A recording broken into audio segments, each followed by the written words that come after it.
Important है ये जानना, क्योंकि इस वक्त विदेशी बाजार से काफी कुछ हो रहा है और उसके इम्प्लीकेशंस जो हैं वो इवेंचुअली डोमेस्टिक मार्केट्स में भी पड़ रहे हैं। डाउ जोन्स में बीती रात 483 अंकों के उछाल के साथ क्लोजिंग हमने देखी। नैस्डैक नए रिकॉर्ड ऊंचाई पर और अच्छी खासी मजबूती। टेक्नोलॉजी हैवी इंडेक्स में, टेक्नोलॉजी हैवी स्क्रिप्ट्स में मजबूती थी, जिसका एक इम्पैक्ट हम देख रहे थे। नैस्डैक का टेक्नोलॉजी हैवी इंडेक्स और वहां पर क्लियरली अच्छी मजबूती के बीच कामकाज। गिफ्ट निफ्टी में मजबूती के साथ इस वक्त ट्रेड और साथ ही एशियाई बाजार में निक्कई पर नए शिखर पर कामकाज होता हुआ। तो क्लियरली विदेशी बाजार से तस्वीर जो है अच्छी नजर आ रही है। गिफ्ट निफ्टी के इम्प्लाइड इंडिकेशंस बेहतर है, देखना होगा भारतीय बाजार पर इसका असर कितना पड़ता है। अपोलो हॉस्पिटल दमदार नतीजे कंपनी ने पोस्ट किए हैं। हॉस्पिटल हेल्थ केयर स्पेस पर लगातार फोकस है। आज बाजार खुलने पर इस स्टॉक पर भी नजर रखेंगे और ओएनजीसी अनुमान के मुताबिक नंबर्स हैं। कच्चे तेल की चाल को मद्देनजर रखते हुए oil marketing, oil refining counters पर भी लगातार हमारा फोकस है। पेटीएम पर ध्यान रखें, ऑनलाइन पेमेंट एग्रीगेटर लाइसेंस को मंजूरी मिलती हुई दिखी है। पेटीएम ये वही स्टॉक है जो कि 1000 के पार कब जाएगा इसका इंतजार था, अब आ चुका है 1000 के पार और लगातार न्यूज फ्लोज, डेवलपमेंट्स और ब्रोकरेजेस के रिपोर्ट्स के चलते ये स्टॉक अब फोकस रेडार पर है। डीप डाइव रिसर्च इस पर भी लगातार ईटी नाउ स्वदेश की बनी हुई रहती है, इस पर भी नजर रहेगी बाजार खुलने के साथ। तो ये बड़े ट्रिगर्स जिसके इर्द गिर्द आज बाजार जो है वो ट्रेंड करता हुआ नजर आएगा।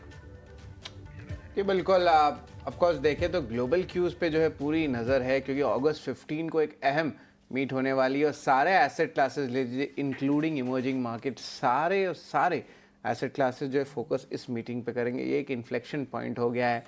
लेकिन कल रात एक अच्छा बूस्ट आ गया था head of this meet US CPI की डेटा को लेके। तो ओवरऑल क्या चर्चा चल रही है इन्फ्लेशन को लेके? बहुत सारे अनाउंसमेंट्स मानसी इन्फ्लेशन रिलेटेड आ रहे थे, जिस तरह वो डिक्टेट करेंगे आगे जाते हुए। और आई थिंक ट्रम्प ने भी कुछ कमेंट्री दी है फेड पे आपत्तिजनक। डोनाल्ड ट्रम्प जाने जाते हैं इस तरह के कमेंट्स के लिए, लेकिन शरद सही कह रहे हैं आप। इनफैक्ट आई थिंक कि कल कॉशियस नजरिया डोमेस्टिक मार्केट्स में भी भारतीय बाजार में मार्केट पार्टिसिपेंट्स का ये सीपीआई के डेटा प्रिंट्स की वजह से ही था। यूएस के मार्केट्स में भी इन्फ्लेशन के डेटा, भारतीय बाजार में भी इन्फ्लेशन के डेटा, तो इससे पहले थोड़ा एहतियात बरतकर कॉशन प्रैक्टिस कर रहे थे मार्केट पार्टिसिपेंट्स। विदेशी बाजार की तस्वीर की इस वक्त अगर बात करें, हाँ यूएस फेड को लेकर बयान एक के बाद एक आ रहे हैं। डोनाल्ड ट्रम्प की तरफ से ट्रम्प टैरिफ इम्प्लीकेशंस पर भी कुछ ना कुछ डेवलपमेंट्स हो रहे हैं। लेकिन प्योरली अगर यूएस के मार्केट्स को अगर देखेंगे, बीती रात हमने देखा अच्छा एक्शन था वहां पर। डाउ जोन्स 483 अंकों की मजबूती के साथ 44,458 के लेवल्स पर क्लोज होता हुआ दिखा। टेक्नोलॉजी हैवी इंडेक्स जैसे मैं बता रही थी, वहां पर स्टॉक स्पेसिफिक मूव्स अब आते हुए नजर आए हैं। करीब 300 अंकों की मजबूती के साथ नैस्डैक में क्लोजिंग और इसी तरह की मजबूती S&P 500 के चलते भी देखने को मिली। स्मॉल कैप शेयरों का इंडेक्स वहां पर जो है इंडेक्स रसेल 2000 में करीब 3% की जोरदार तेजी देखने को मिली।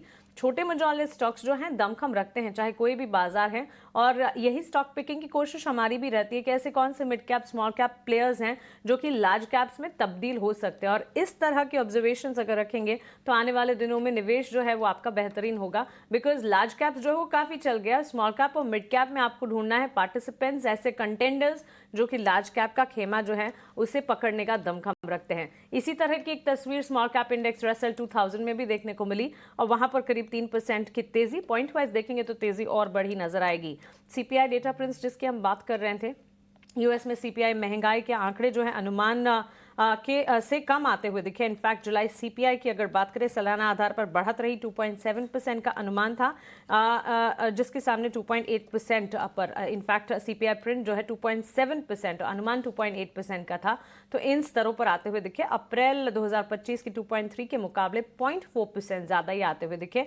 अप्रैल 2025 में अगर आप देखेंगे क्लियरली ये डेटा पॉइंट्स, सितंबर की पॉलिसी में फेड दरों में कटौती की संभावनाएं 94% पर है।